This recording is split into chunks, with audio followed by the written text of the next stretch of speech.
Hi, hello, and welcome, students. Welcome to the session. Myself Prashant Gupta, welcoming you all to lecture 3 of optics. आज के इस lecture में हम लोग बात करने वाले हैं कुछ चीज़ों की, जैसे कॉम्बिनेशन ऑफ लेंसेज हमने लास्ट क्लास में पढ़ लिया था, एंड लेंसेज के बारे में lens maker formula, equation of lens, equation of mirror, mirror के बारे में जितनी बातें होती हैं, spherical mirror, plane mirror, reflection, refraction, total internal reflection, ये सारी बातें हम लोग कर चुके हैं। थोड़ा सा हम स्टार्ट करें combination of coaxial thin lenses के साथ, और उसके बाद will go forward to the spherical and chromatic application, और उसके बाद फाइनली बात करेंगे माइक्रोस्कोप और टेलीस्कोप की। ठीक है, तो sir combination of coaxial thin lenses में हमने आपको बात बोली थी कि जैसे भी आपके पास, लेट सपोज आपके पास सेट ऑफ लेंसेज है, ये आपके पास एक लेंस है, इसकी वैल्यू f1 है। मान लेते हैं अगला लेंस आपके पास एक कॉनकेव लेंस होता है, उसके बाद आपके पास दोबारा से कॉन्वेक्स लेंस आता है, इसकी फोकल लेंथ f2, इसकी फोकल लेंथ f3। अगर ये तीनों कैसे हैं, पास पास रखे हुए हैं, कोएक्सियल्स हैं, मतलब एक्सेस इनकी सेम है। प्रिंसिपल एक्सेस की अगर मैं बात करूं तो प्रिंसिपल एक्सेस सेम है, और प्रिंसिपल एक्सेस सेम होने के साथ साथ एक चीज मुझे समझ में आनी चाहिए कि ये क्या है, वेरी क्लोजली स्पेस्ड है। ठीक है, ऐसा principal axes same, closely space. तो हमने बोला था कि सर पावर जो होती है पावर सेम होती है, तो total equivalent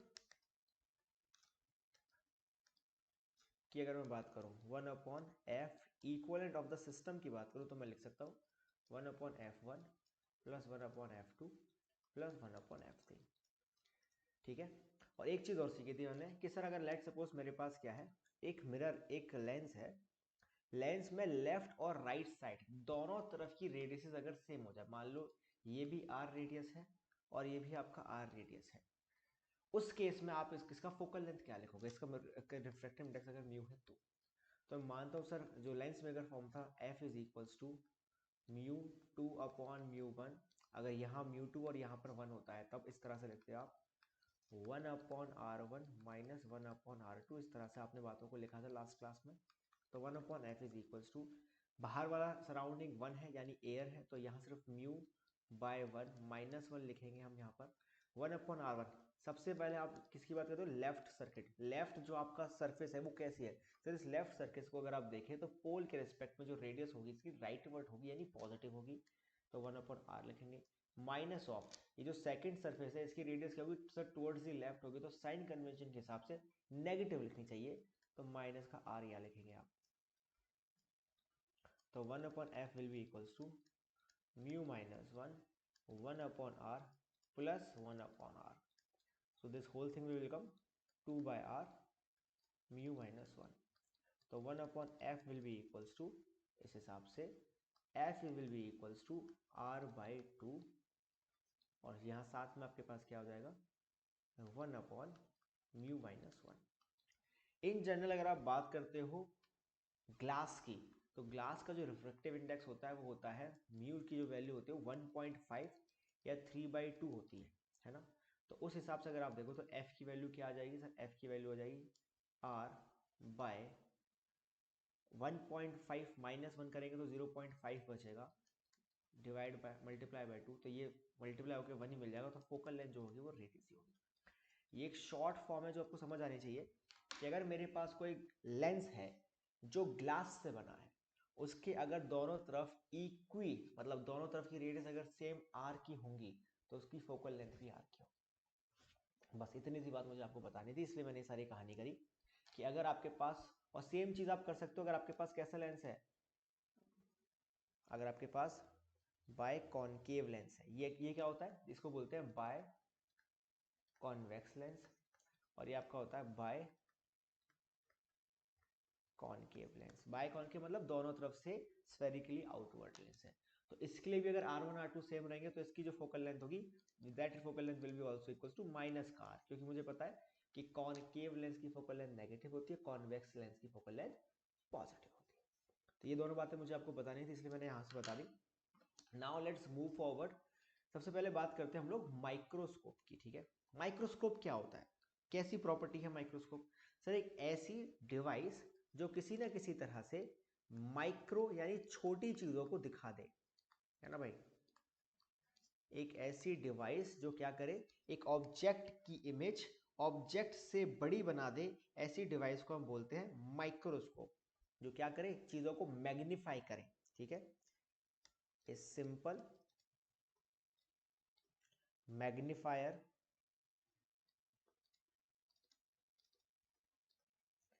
is a converging lens of small focal point।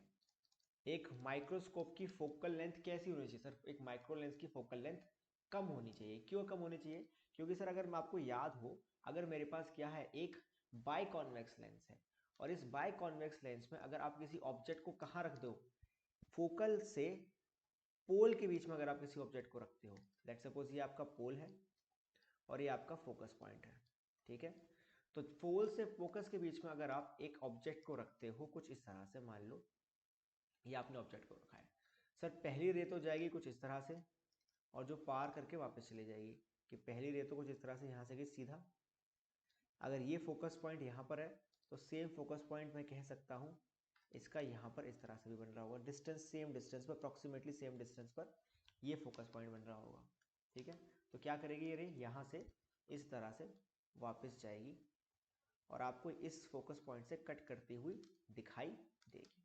ठीक है, दूसरी रे आप कहां से ले सकते हो? दूसरी रे, जो भी रे आपको पता है पोल से पार करती है, किससे? पोल से जाती है ना, वो कभी भी डेविएट नहीं होती है। जो रे कहां से जाती है? पोल से, तो वो डेविएट नहीं होती है। तो लेट सपोज मैंने रे कुछ इस तरह से बना ली, जो पोल से पास हुई थी वो इस तरह से। सर एक काम करते हैं, इस वाली रे को ना पीछे की तरफ थोड़ा खिसका के लेकर आते हैं। ठीक है, इस वाली रे को थोड़ा पीछे की तरफ खिसका के लेकर आते हैं कुछ इस तरह से।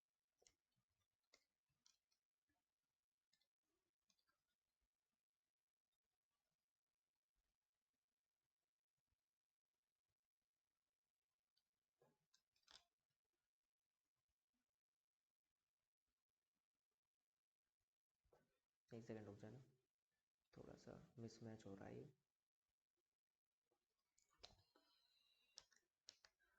एक सेकंड।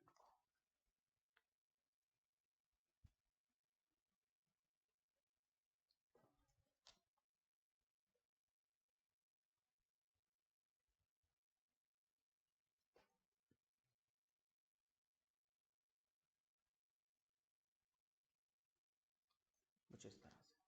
ठीक है, तो अगर आप इसको इस तरह से आगे लेकर जाएंगे तो एक्चुअल में तो ये इस तरह से आगे चलेगी धीरे, पर हमने क्या करा, इसको पीछे एक्सपेंड करा है। आप अगर इसको पीछे एक्सपेंड करते हो तो ये रे आपको कुछ इस तरह से यहाँ पर कट करती हुई दिखाई देगी।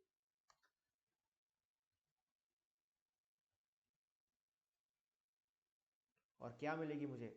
एक मैग्नीफाइड इमेज मिल जाएगी कुछ इस तरह से।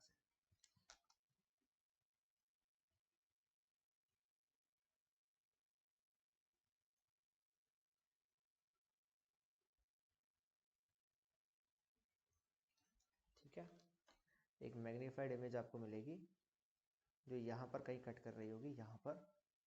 ठीक है,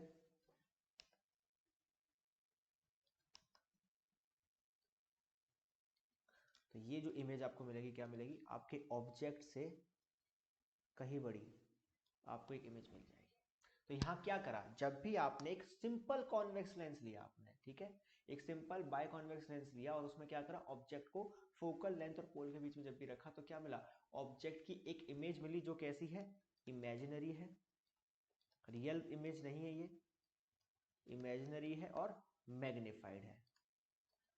तो किसी भी मैग्नीफायर, या कहना चाहिए सिंपल माइक्रोस्कोप का काम क्या होता है, इसको बोलते हैं सिंपल माइक्रोस्कोप। एक आपके पास होता है compound microscope, this is your simple microscope. तो एक सिंपल माइक्रोस्कोप का काम क्या होता है सर? उसका काम होता है कि आपको एक ऑब्जेक्ट के हाइट को कितना ज्यादा इंक्रीज या मैग्नीफाइड करके दिखा सकता है। तो ये चीज आप इस तरह से देख सकते हो। तो जो मैग्निफिकेशन होगा किसी भी सिंपल माइक्रोस्कोप का, वो क्या होगा सर? वो होगा V/U। ठीक है, अब 1/U को क्या लिख सकते हो सर? 1/U को लिख सकते हैं 1/V माइनस 1/F, ऐसा भी लिख सकते थे। लाइन्स फॉर्मूला है ना भाई, 1/V minus 1/U is equal to 1/F। तो यहाँ से 1/U क्या लिख सकते हैं? 1/V minus 1/F। अगर V को अंदर मल्टीप्लाई करते हो इसी मैग्निफिकेशन को आप लिख सकते हो 1 माइनस वी बाय एफ, ठीक है, 1 माइनस वी बाय एफ।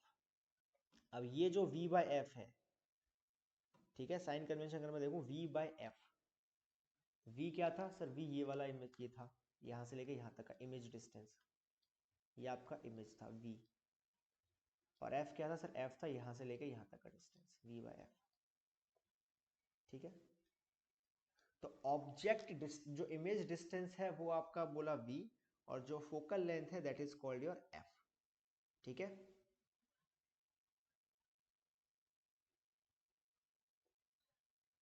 अब अगर आप चाहते हो कि इमेज, ऑब्वियसली मैं चाहता हूँ, अब मैंने मेरे हाथ में एक मैग्नीफायर है और मैं चाहता हूँ उसकी इमेज ऐसी बने जो मुझे सबसे साफ दिखे।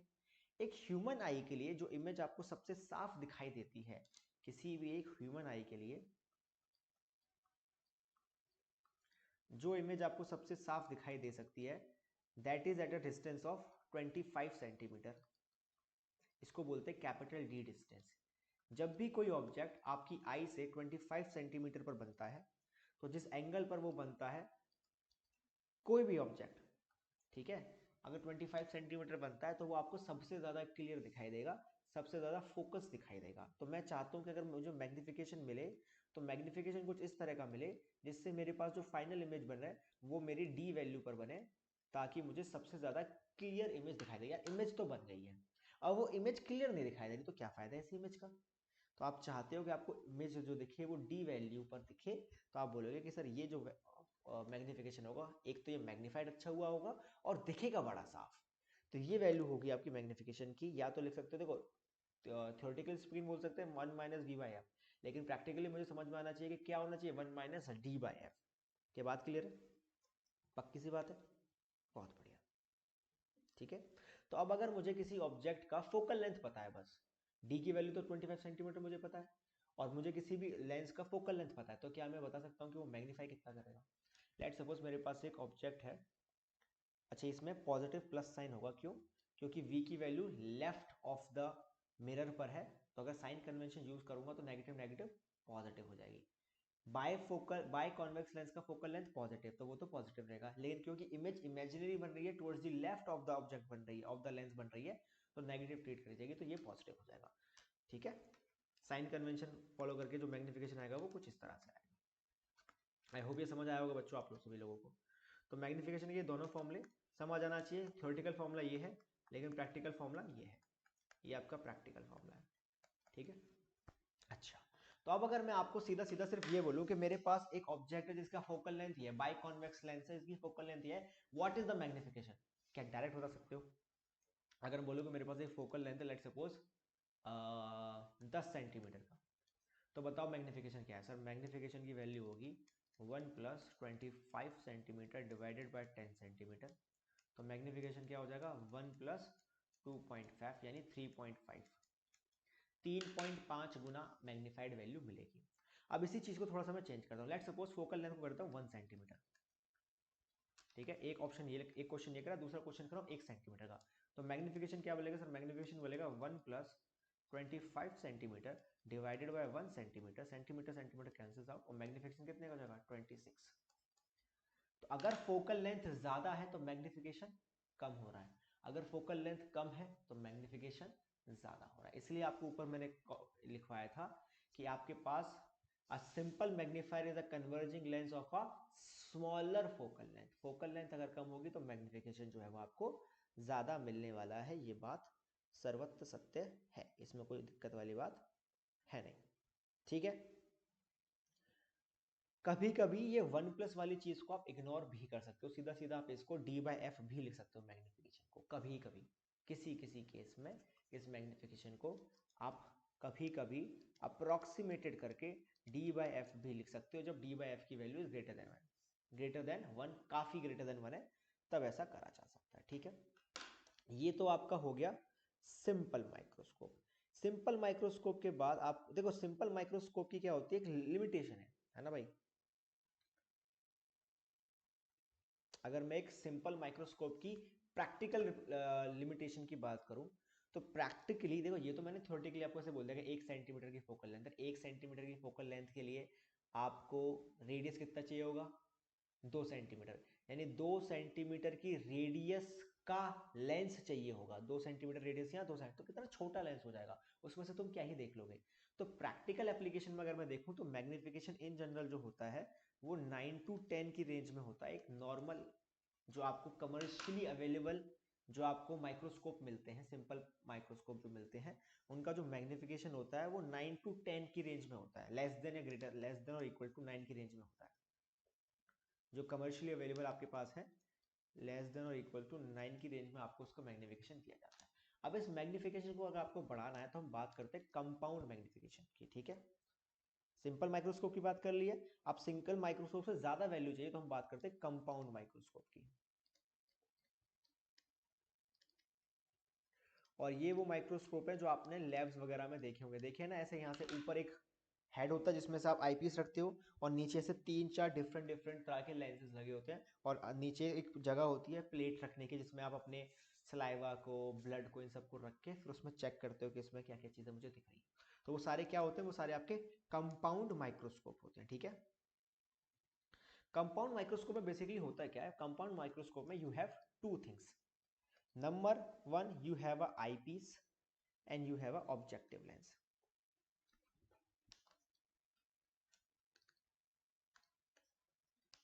सबसे पहली चीज क्या है मेरे पास, सबसे पहली चीज है मेरे पास ये मेरे पास आईपीस है। आईपीस का बेसिक सा मतलब ये है, एक ऐसी लेंस का वो पार्ट जहां पर मैं अपनी आंख लगाकर उस चीज को देखने वाला हूँ, ठीक है, उसको हम लोग आईपीस बोल देते हैं इन जनरल।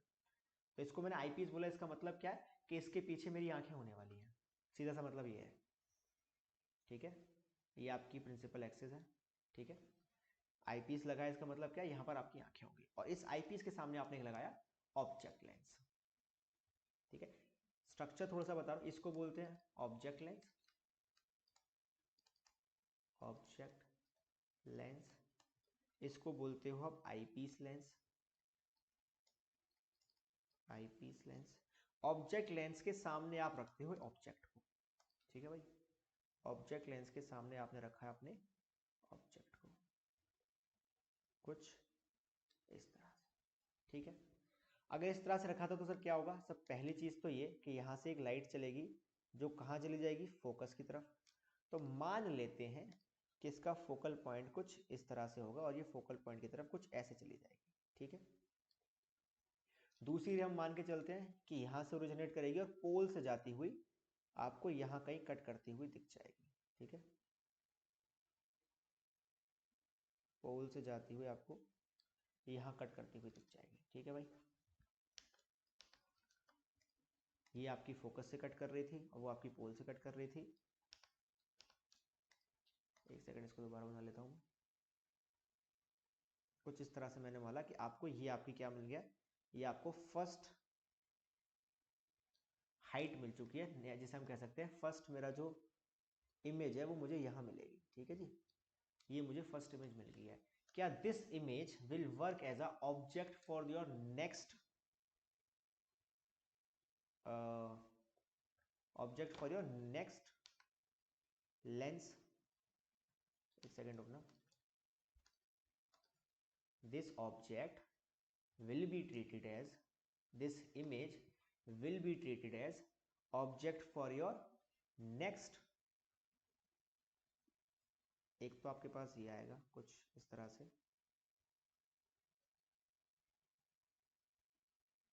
ठीक है, और दूसरी आपके पास ये आएगी कुछ इस तरह से,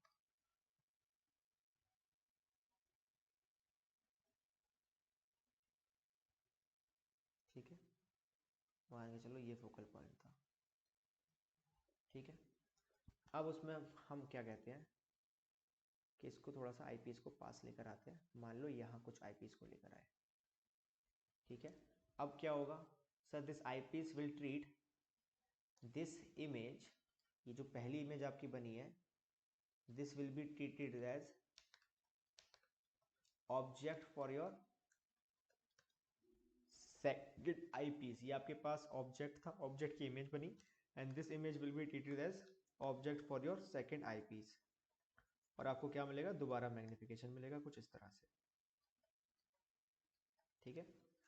अब आपको दोबारा से मैग्नीफिकेशन मिलेगा। इसको थोड़ा मैं साइड से कर देता हूँ ताकि सारी चीज़ें समझ आए। ठीक है, कुछ इस तरह से। नाउ व्हाट विल हैपन, अब ये दोबारा से लाइट जो होगी वो बेंड होगी। तो ये वाली लाइट लेट सपोज कुछ इस तरह से बेंड हो जाती है, और ये वाली लाइट लेट सपोज कुछ इस तरह से बेंड हो जाती है। ठीक है, और यहाँ पर आप का है आई जो इस लाइट को देखती है। ठीक है भाई, ये आपकी आई है जो इस लाइट को देखेगी।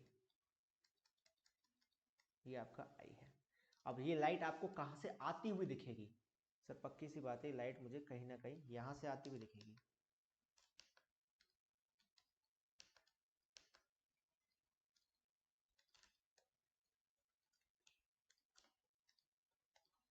इमेज ड्रॉ करना सबसे मुश्किल काम है भाई। ये कहीं ना कहीं इस तरह से यहाँ से आती हुई दिखेगी कहीं। ठीक है भाई, और ये आपको यहाँ से कुछ आती दिखेगी।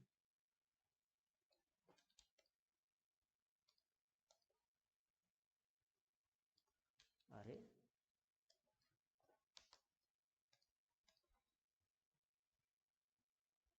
इस तरह से ये आपस में आपको ऐसे आती हुई दिखेंगी, और कहीं पीछे जाकर इस तरह से ये कट करेंगी एक पॉइंट पर। मान लेते हैं यहाँ कहीं कट कर दिए। अगर यहाँ कहीं ये कट करेंगी तो आपको जो इमेज मिलेगी वो आपको मिल जाएगी कुछ इस तरह से। यहाँ आपको कुछ एक इमेज मिलती है। क्या ये इमेज आपको पहले ऑब्जेक्ट से ज़्यादा मैग्नीफाइड मिली? बेसिकली होने क्या वाला है कि आपके दोनों मैग्निफिकेशन क्या हो गए, मल्टीप्लिकेशन में चले गए। पहले वाले ने पहले मैग्निफिकेशन करा, ओ से आपको आई प्राइम दिया, और आई प्राइम ने आपको फाइनल आई दिया। तो टोटल मैग्निफिकेशन जो होने वाला है ऑफ दिस लेंस कंपाउंड का जो टोटल मैग्निफिकेशन होता है that is equals to magnification of object lens and magnification of eye lens. ये होता है total magnification of a compound microscope.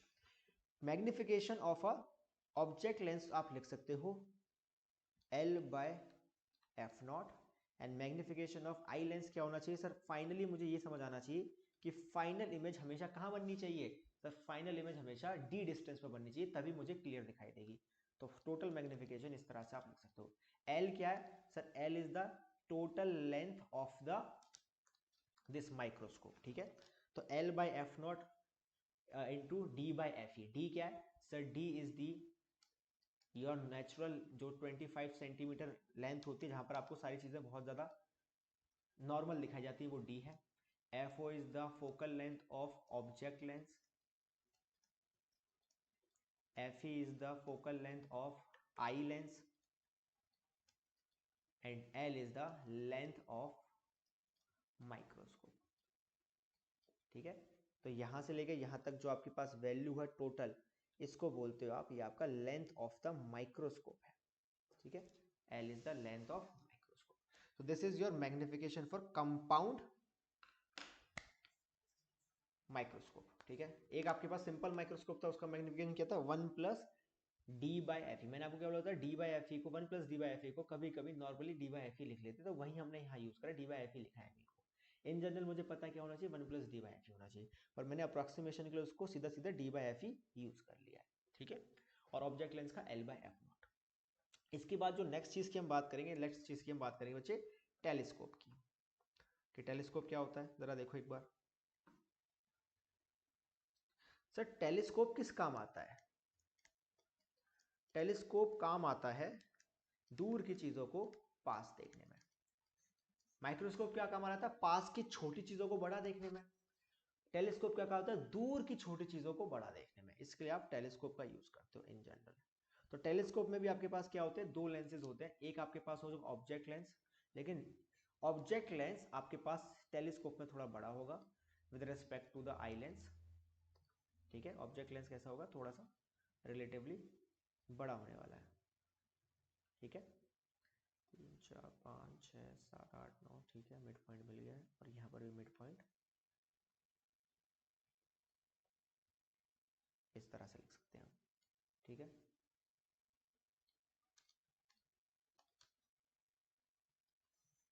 ये आपका प्रिंसिपल एक्सिस है, इस प्रिंसिपल लेंस, ये है आपका ऑब्जेक्टिव और ये आपका आईपीस। अब क्योंकि आप बहुत दूर की चीज़ों को देख रहे हो तो ये बात क्या अंडरस्टूड है कि जो भी चीज़ें बहुत दूर से आ रही होती है उनसे जो लाइट आ रही होगी that will be a straight line, है ना भाई। तो मैं मान के चलता हूँ यहाँ से आपके पास एक स्ट्रेट लाइन आ रही होगी, एक लाइन मान के चलते हैं कि पोल से पास होती है फर्स्ट लेंस के, कुछ इस तरह से, ठीक है। पोल से पास होने वाली लाइट का क्या होगा सर, वो तो कहीं रिफ्रैक्ट होगी नहीं, अपने मार्क से जो भी थोड़ा सा चेंज होगी नहीं।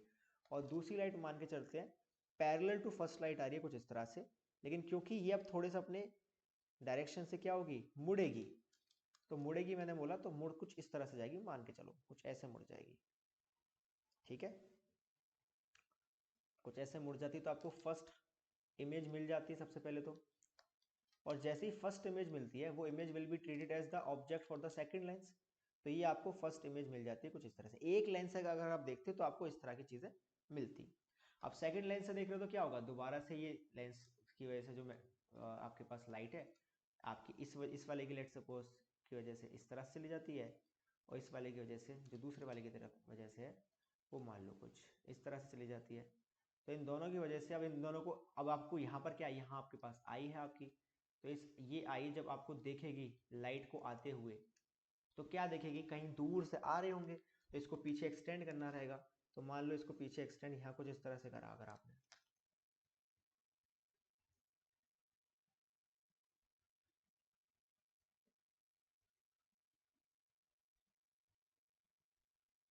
ठीक है। सिमिलरली इसको भी पीछे एक्सटेंड करा करते हैं हम,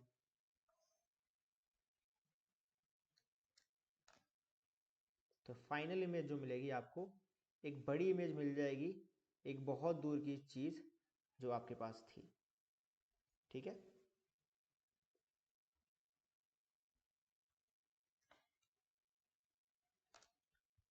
बहुत दूर जाकर आपको ये इमेज जो है वो मिल जाएंगी कुछ इस तरह से। तो आपको क्या मिला, बहुत दूर की चीज को आपने क्या देख लिया, दो लेंसेज की मदद से देख लिया। अब इसमें ध्यान क्या रखना चाहिए कि अगर आप चाहते हो, इन जनरल जो बेसिक कंसिडरेशन होती है वो ये होती है कि ये जो इमेजेस आती हैं, ये जो आपके पास रेज आती हैं, ये कुछ इस तरह की होनी चाहिए कि दे शुड बी पैरेलल। कैसे होनी चाहिए, they should be approximately parallel, approximately parallel. और कोई भी चीज का इमेज पैरेलल मतलब होकर ये कहाँ मिलने वाला है sir, now they will meet at infinity. ऐसा मान के चलते हैं कि यहाँ तो नहीं मिलने वाली, इन्फिनिटी पे कहीं जाके मिल जाएगी तुमको। तो इन्फिनिटी का मान के अगर हम चले तो इसको आपने, एक सेकेंड, हाँ, इसको आपने पीछे अगर लेकर जाएंगे तो यहाँ पर इन्फिनिटी पर जाकर कहीं आपको जो है वो इमेज मिल जाएगी। तो किसी भी ऑब्जेक्ट की इमेज इन्फिनिटी पे कब मिलती है, जब आप उसके फोकल पॉइंट पर होते हो। तो यहाँ से लेकर यहाँ तक का जो डिस्टेंस है ये होना चाहिए एफ ई के बराबर, और यहाँ से लेकर यहाँ तक का जो डिस्टेंस है ये होना चाहिए एफ ओ के बराबर। तो यहाँ एक चीज मिलती है कि total length of a telescope is equals to F O plus F E. Length of a telescope क्या होनी चाहिए, F O plus F E होगी, तभी आप क्या को दे, आपको क्लियर इमेज जो मिलने वाली है, आपको ज्यादा सेपरेशन मिलेगा। और मैग्निफिकेशन की वैल्यू कितनी होगी, magnification is basically equals to, अगर लेट सपोज लेंथ आपके पास है 1000 मतलब 100 है, टोटल लेंथ ऑफ जो टेलीस्कोप है अगर आपके पास वो 100 है, तो मैग्निफिकेशन ऑफ टेलीस्कोप जो होती है that is basically equals to F O upon F E, ठीक है। Magnification is equals to F O upon F E, as simple as that.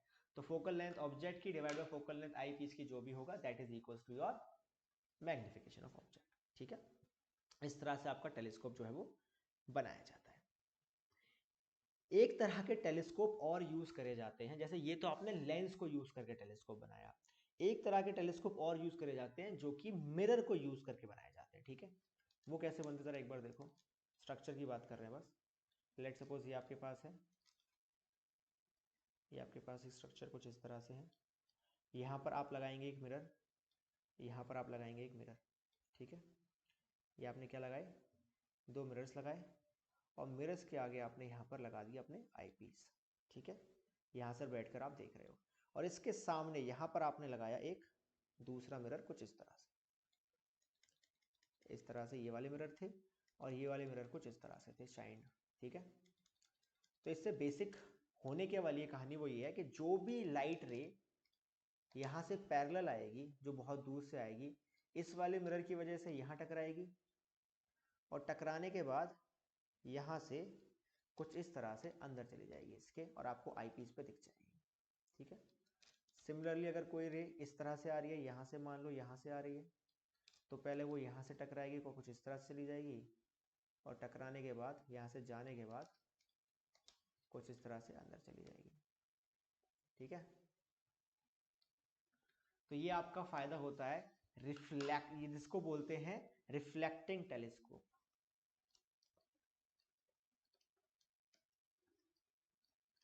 क्या बोलते हैं? Reflecting telescope. ऊपर वाला कौन सा था? वो आपका था रिफ्रैक्टिंग टेलीस्कोप। क्यों? क्योंकि उसमें लेंसेज यूज हुए थे, इसमें मिरर यूज हो रहा है। तो ये है आपका रिफ्लेक्टिंग टेलीस्कोप। बहुत दूर से रेज आती थी, दोनों रेज को हमने क्या करा, यहाँ से दो मिरर लगाए तो वो रेज यहाँ गई, दोबारा आपने दूसरा मिरर लगाया, वहां से टकरा के आपको यहाँ आई पीस पर आपके पास ये रेज मिल चुकी हैं। अब आप इसको देख सकते हो बहुत दूर की चीजों को बहुत साथ साथ। तो जो हबल टेलीस्कोप है, अगर आपने देखा हो, हबल टेलीस्कोप अगर आपने समझा हो, तो उसमें भी क्या आपके पास बहुत बड़ा एक मिरर है, तो वो भी इसी सिद्धांत पर जो है वो काम करता है, ठीक है। जितने भी रिफ्लेक्टिंग टेलीस्कोप होते हैं वो इसी पॉइंट पर काम करते हैं। जितना बड़ा रिफ्लेक्टिंग टेलीस्कोप होगा वो इस बात पर डिपेंड करता है वो कितना ज्यादा लाइट को एब्जॉर्ब कर सकता है, कितनी ज्यादा एरिया को कवर कर सकता है। तो जितना ज्यादा एरिया होगा उतना ज्यादा ही लाइट वो लेगा, ठीक है। चलिए, अब now let's talk about few other things.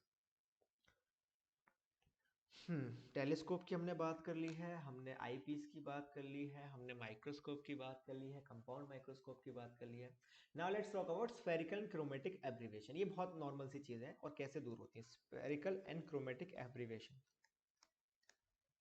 Spherical and chromatic abbreviation, इस चीज को समझने की कोशिश करते हैं कि स्फेरिकल एंड क्रोमेटिक एब्रीविएशन क्या होते हैं, ठीक है। स्फेरिकल एब्रीविएशन में बेसिकली होता क्या है कि लेट्स सपोज आपके पास एक लेंस है, ठीक है। इस लेंस के सामने आपने रखा है एक ऑब्जेक्ट, ठीक है जी। इस ऑब्जेक्ट से चलेंगे कुछ लाइंस, ठीक है। मान लेते हैं यहाँ आपने ऑब्जेक्ट रखा है कुछ इस तरह से, या इस ऑब्जेक्ट से कुछ लाइंस चलेंगी या लाइट रेज चलेंगी कुछ इस तरह से, ठीक है। पहली रे ये चली, दूसरी रे आपकी ये चली, ऐसे बहुत सारी रेस चलेंगी। और मुझे पता है कि ये सारी रेस किसी ना किसी एक पॉइंट पर जाकर क्या करेंगी, मिलेंगी to give me a image. ये बात हमने पढ़ी थी अभी तक कि इमेज अगर चाहिए तो इस तरह से मिलनी चाहिए। सर जो एक ही सिंगल पॉइंट पर मिलती हैं वो तो आइडियल केस होता है। कैसा केस होता है? आइडियल केस होता है। इन जनरली जो प्रैक्टिकल केस होता है या ऐसे लेंसेज जिसमें क्या होता है, स्फेरिकल एब्रीवेशन होता है, उनमें बेसिकली होता है ये सारी लाइट चलती तो एक जगह से है, लेकिन जब ये मिलने जाती हैं तो एक सिंगल पॉइंट पर ना मिलकर, एक सिंगल पॉइंट पर ना मिलकर थोड़ा बहुत ऊपर नीचे किसी ना किसी जगह पर कुछ इस तरह से मिलती है, ठीक है। कुछ इस तरह से, कोई आगे, कोई पीछे, कोई थोड़ा ज़्यादा आगे, कोई थोड़ा ज़्यादा पीछे। तो ऐसे डिफरेंट डिफरेंट लोकेशंस पर ये जो होती है वो मिलती है। और इस वजह से अगर मैं at the point of focal point अगर आपसे देखूं तो एक शार्प इमेज ना मिलकर मुझे क्या मिलता है, एक शार्प इमेज की जगह मैं कह सकता हूं कि मुझे, अगर मैं यहां पर बात करूं आपसे, कि यहां पर आप मुझसे बात करिए कि एक शार्प इमेज की जगह आपको क्या मिलेगा, सर आपको एक सर्कल मिलेगा जो क्या रिप्रेजेंट करेगा, वो रिप्रेजेंट करेगा ये कि आपका एब्रीविएशन कहां से कहां तक का हो रहा है। जितना बड़ा सर्कल है क्या उतना ही बड़ा आपका एब्रीविएशन है। इसको बोलते हैं स्फेरिकल एब्रीविएशन। जब आपका एक जगह से पैरेलल ऑब्जेक्ट से या किसी ऑब्जेक्ट से जाने वाली लाइट एक सिंगल पॉइंट पर फोकस ना होकर आगे पीछे फोकस होती है तो फोकल पॉइंट के आसपास आपको एक सर्कल मिलता है, तो इसको बोलते हैं स्फेरिकल एब्रीविएशन, ठीक है। स्फेरिकल एब्रीविएशन को आप सही कैसे कर सकते हैं, रेमेडी क्या है, या इसको सही कैसे करा जाए? सर इसको सही करने के लिए इसके आगे क्या लगा दीजिए, एक प्लेनो कॉन्वेक्स लेंस लगा दीजिए। कैसा? सॉरी, कॉनकेव प्लेन आपको लगा देना एक लेंस। तो कुछ इस तरह से आप इस लेंस की अगर आप बात करें कि एक लेंस यहाँ प्लेस कर दीजिए कुछ ऐसा, ठीक है जी।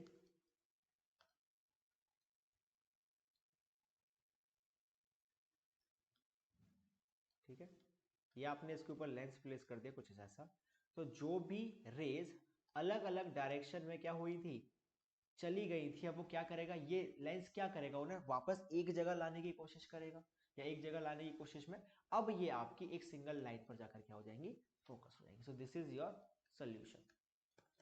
स्फेरिकल एब्रीविएशन क्या होता है सर, किसी एक पॉइंट पर किसी लेंस की वजह से किसी एक पॉइंट पर सारी लाइट्स या लाइट रेज का फोकस ना होना स्फेरिकल एब्रीविएशन है।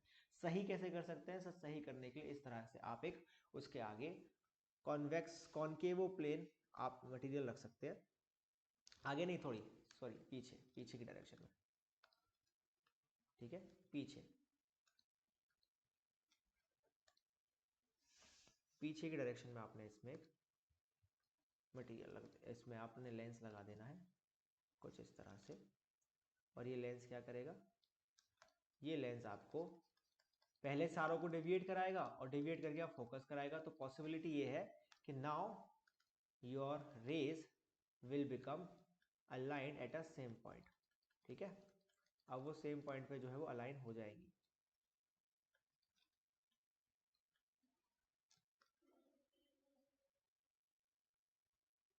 कुछ इस तरह से ये है आपका सोल्यूशन इसका। सेकंड आपका होता है क्रोमोटिक एब्रीविएशन। क्रोमोटिक एब्रीविएशन का मतलब क्या है कि जब भी आपकी अप्लाइड लाइट या इंसिडेंट लाइट में लाइट मोनोक्रोमेटिक नहीं है, कैसी नहीं है, मोनोक्रोमेटिक। मोनोक्रोमेटिक होने का बेसिक सा मतलब है कि इसके अंदर सिर्फ एक कलर या कह सकते हैं एक वेवलेंथ की लाइट होनी चाहिए या एक फ्रीक्वेंसी की लाइट होनी चाहिए।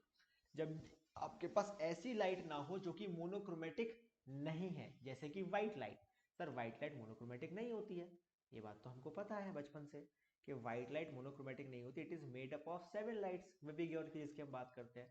तो सर जब भी आप एक व्हाइट लाइट को यहाँ पर ट्रीट करोगे और ये व्हाइट लाइट आपकी इस तरह से मान लो यहाँ पड़ रही है, ठीक है जी, ये आपकी व्हाइट लाइट इस तरह से पड़ रही है, तो मुझे एक बात समझ में आती है, इस व्हाइट लाइट को जब भी आप इस पे लेके जाओगे सर, तो जो कलर का रिफ्रैक्टिव इंडेक्स ज्यादा होता है वो कलर ज्यादा डेविएट हो जाएगा, जिस कलर का रिफ्रैक्टिव इंडेक्स कम होता है वो कम डेविएट होगा।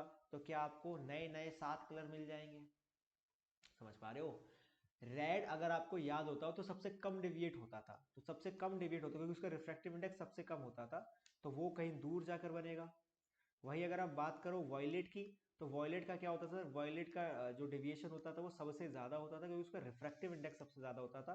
तो वॉयलेट कहीं यहीं पर आ जाएगा आपके पास। बीच में मान लो कहीं आपको येलो मिल जाएगा, ठीक है, येलो कहीं आपको यहाँ पर इस तरह से मिल जाएगा।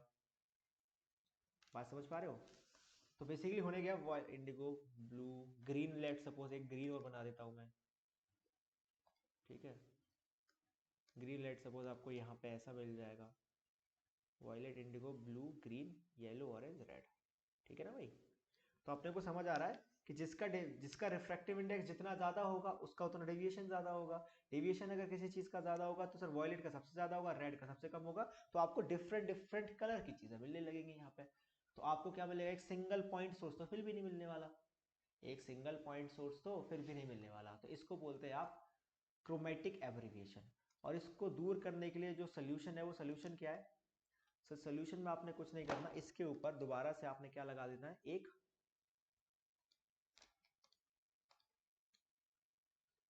कॉनकेवो प्लेन लेंस लगा देना है कुछ इस तरह से, ठीक है।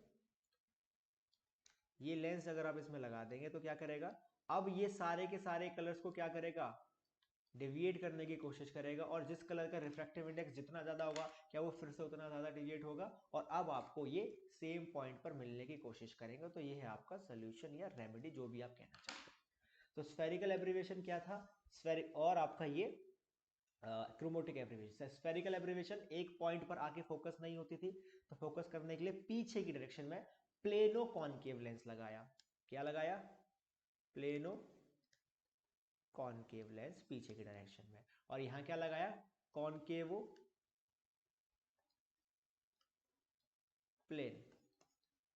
ये लेंस लगाए आगे की तरफ। तो इस तरह से आपके स्फेरिकल और क्रोमेटिक एब्रीविएशन, एब्रीविएशन का बेसिक सा मतलब हो क्या है, डिफेक्ट इन द लेंस। तो इस तरह से इन दोनों डिफेक्ट्स को आप जो है वो ओवरकम कर सकते हो। ठीक है, तो हमने बात कर ली है डिफेक्ट्स की, बात कर ली उनके सोल्यूशन की, माइक्रोस्कोप की बात कर ली, टेलीस्कोप की बात कर ली, उनकी मैग्निफिकेशन की बात करी। डायरेक्ट आपसे पूछा जा सकता है कि लेट सपोज मेरे पास एक माइक्रोस्कोप है, सिंपल माइक्रोस्कोप है, मैग्निफिकेशन क्या होगा? सर मैग्निफिकेशन इन जनरल होता है 1 + d/fe, या इसको सॉल्व करके d/fe भी लिख सकते हैं। तो अगर मैं आपको फोकल लेंथ तो क्या आप डायरेक्ट बता सकते हो मैग्निफिकेशन क्या होगा? बिल्कुल बता सकता हूँ। d क्या है सर? d is equal to 25 centimetre, क्योंकि जब भी आप किसी पास की चीज को मैग्निफाइड देखना चाहते हो तो आप चाहते हो जो उसकी फाइनल इमेज बने वो कहाँ बने? कैपिटल डी, यानी ऐसी जगह बने जहां मेरी आंखें उस चीज को आसानी से देख सकते हैं, जो ह्यूमन आई, एक नॉर्मल ह्यूमन आई के लिए 25 सेंटीमीटर होती है। तो वहां अगर वो इमेज बनेगी तो आपको आसानी से दिखाई देगी। तो ये उसका मैग्निफिकेशन होता है। कंपाउंड का मैग्निफिकेशन कितना होता था? कंपाउंड का मैग्निफिकेशन होता है L/FO इंटू d/fe, और टेलीस्कोप का मैग्निफिकेशन होता है FO/F। ये तीन फॉर्मूले हैं आपके किसके? दो आपके माइक्रोस्कोप के, एक आपका टेलीस्कोप का। ठीक है, उसके बाद स्फेरिकल क्रोमेटिक और आपका मोनोक्रोमेटिक, दैट्स इट। ठीक है, अगर मैं बात करूं आपसे आपके रे ऑप्टिक्स के पार्ट में, तो रे ऑप्टिक्स के पार्ट में आपका इतना ही कुछ था। अब नेक्स्ट लेक्चर जो हम स्टार्ट करेंगे, वी विल स्टार्ट विद आपका वेव ऑप्टिक्स। ठीक है, तो नेक्स्ट लेक्चर में मिलते हैं वेव ऑप्टिक्स के साथ। आई होप ये लेक्चर आपको समझ आया होगा। मिलेंगे नेक्स्ट लेक्चर में। Till then this is Prashant Gupta signing off. Bye, take care, I love physics.